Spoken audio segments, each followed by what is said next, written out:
everyone, welcome back to Kaydanivato. Diving today into the chapter 8 of Bhartiya Nagrik Suraksha Sanhita 2023.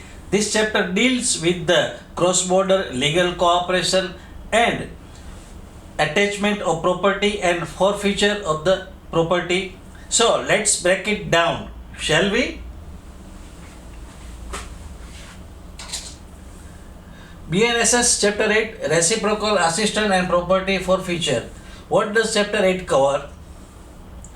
Chapter 8 spans clause 1.1, 1.2, 1.2, 4. Its core themes include international legal cooperation, letters of request to and from other countries, attachment and forfeiture of the property, including seizing, managing, and forfeiting assets linked to the crime, and nullifying suspect property transfer and fine in lieu of the forfeiture provisions. International cooperation clause 111 to 114. First up, clause 111 to 114. These establish how India can cooperate with foreign jurisdictions. Clause 112 allows India's courts to act on a letter of request for investigation in other countries. Clause 113 handles the request from foreign entities seeking India's help. Clause 114 extend to transferring persons like suspected or witnesses between jurisdiction when necessary. It's about streamlined, respectful cross-border legal process. It's all about the streamlined, respectful cross-border legal process. Identifying and handling the crime-linked property, clause 116 to 118. Now, clause 116 to 118 deal with the property suspected to be linked with the crime. Clause 116 empowers the courts to identify unlawful acquired property through inquiries examining assets, financial records, etc.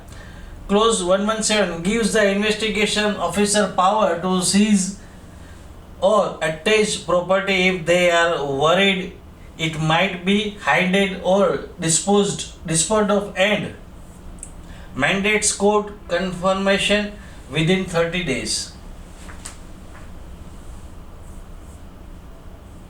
Clause 117 gives investigation officer power to seize or attach the property if they are worried it might be hidden or disposed of, and mandates court confirmation within 30 days.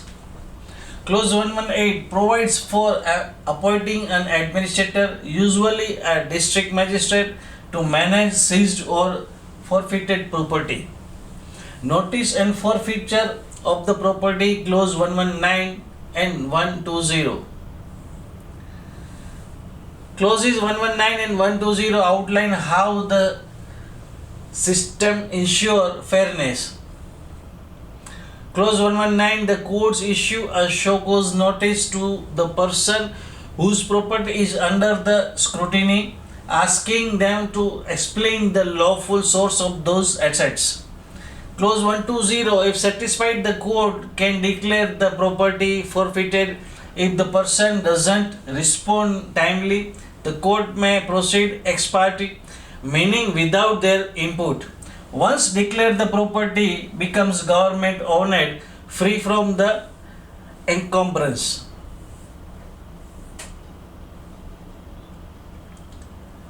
Fine, nullification and procedure, clause 121 and 124. This final set of clauses offers flexibility and clarity. Clause 121, instead of the forfeiture, the individual may be allowed to pay a fine equivalent to the property's market value after due hearing. So, clause 121, instead of the forfeiture, the individual may be allowed to pay a fine equivalent to the property's market value after due hearing. Clause 122, any property transfer after a show cause notice or attachment are declared null and void. preserving the integrity of the proceedings. Clause 123 lays down the format for sending and receiving letters, warrants or requests under this chapter. Clause 124 empowers the central government to specify conditions or exceptions when applying these provisions with the particular countries.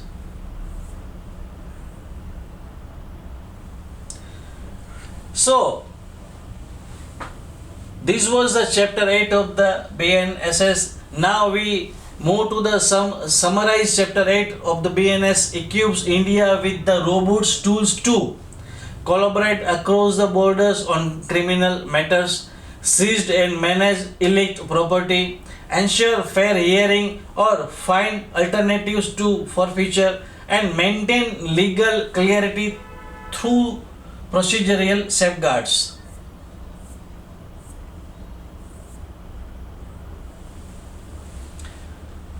If this breakdown helped, don't forget to like, subscribe and comment. Tell me which chapter you would like to explore next. Stay safe and stay informed. We'll meet soon with next chapter. Till then, bye. Take care. Jai Hind. Stay connected with Kaydanivato.